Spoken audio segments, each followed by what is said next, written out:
Hi guys! Welcome to the channel. Springtime in Melbourne, Victoria. So, kailangan ko na i-transplant yung mga seedlings ko. Actually, medyo napaaga ako ng tanim sa kanila. So, yung mga ibang seedlings talaga yung malaki na. So, kailangan ko na silang ilipat. Kahit medyo malamig pa talaga kasi first week pa lang ng spring. Pero tingnan mo yung itong bush beans natin. Overgrown niya na yung pot. Nag-average pa tayo ng 8 degrees to 11 degrees sa gabi. Pero kailangan ko na siya kasi namumulaklak na at saka ito na parang ito na yung bunga niya lalaki na to sunod. Plus yung ating butternut squash. Pumapangit na ating glutinous rice flour. Kung hindi siya mag-survive, okay lang, marami pa akong seed.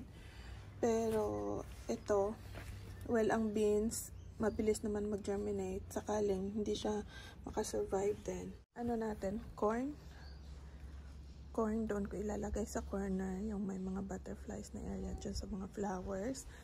And then siguro yung ating butternut squash ay dyan ko ilalagay.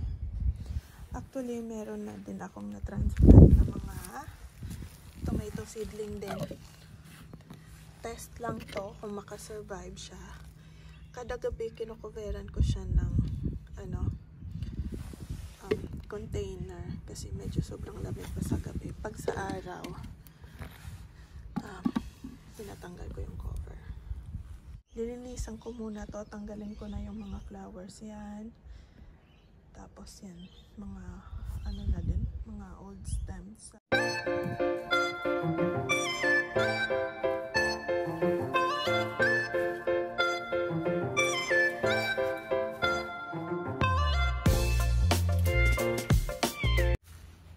Ito na siya. So, ito na yung space natin, mga cabbages pa yan. Alright, so ito na ngayon yung dalawang cabbages, yung bumbok na galing dyan, nilipat ko dito na side, tapos yung isang cabbage na galing dito, nilipat ko din siya para may space ako dyan sa aking corn. Okay, so 29 to siya lahat. Tapos doblehin ko na lang, as yung sabi ko nga, doblehin ko na lang sa isang butas yung pagtanim ko. Yung iba doble, yung iba hindi.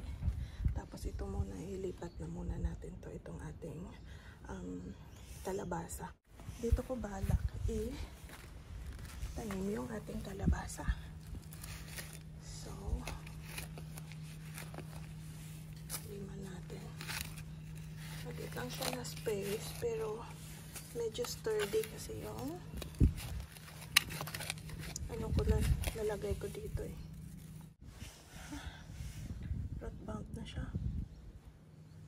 So, medyo malalim pa.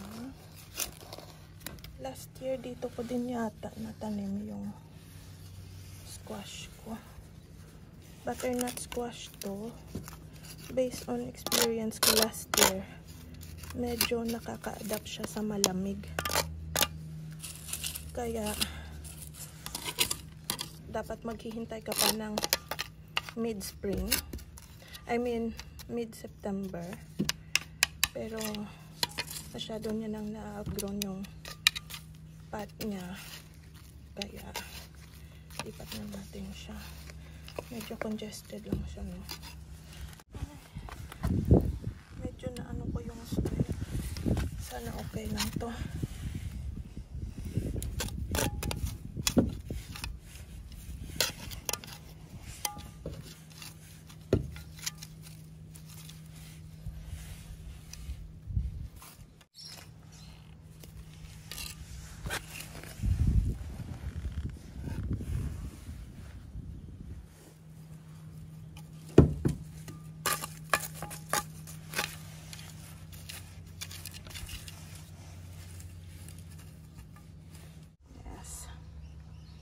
beans na naman. Ilipat natin. So dito sa planter na to, dito ko ilalagay yung ating beans. Okay. Alim ko siya ng medyo malalim. More. Ganyan kaya.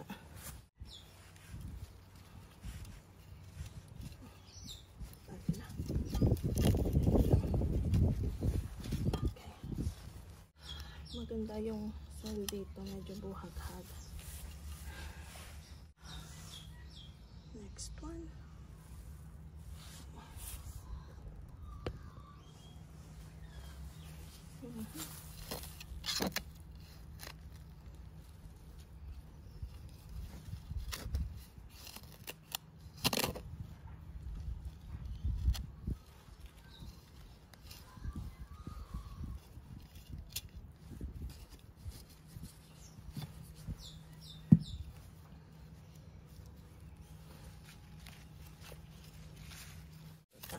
Tanim.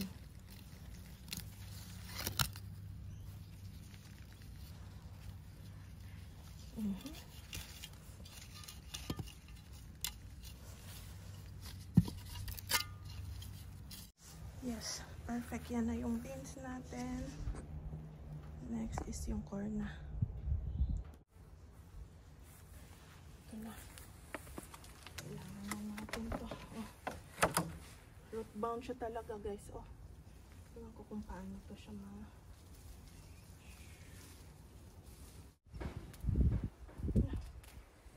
Careful now. Careful.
So, ito na ating mga corn.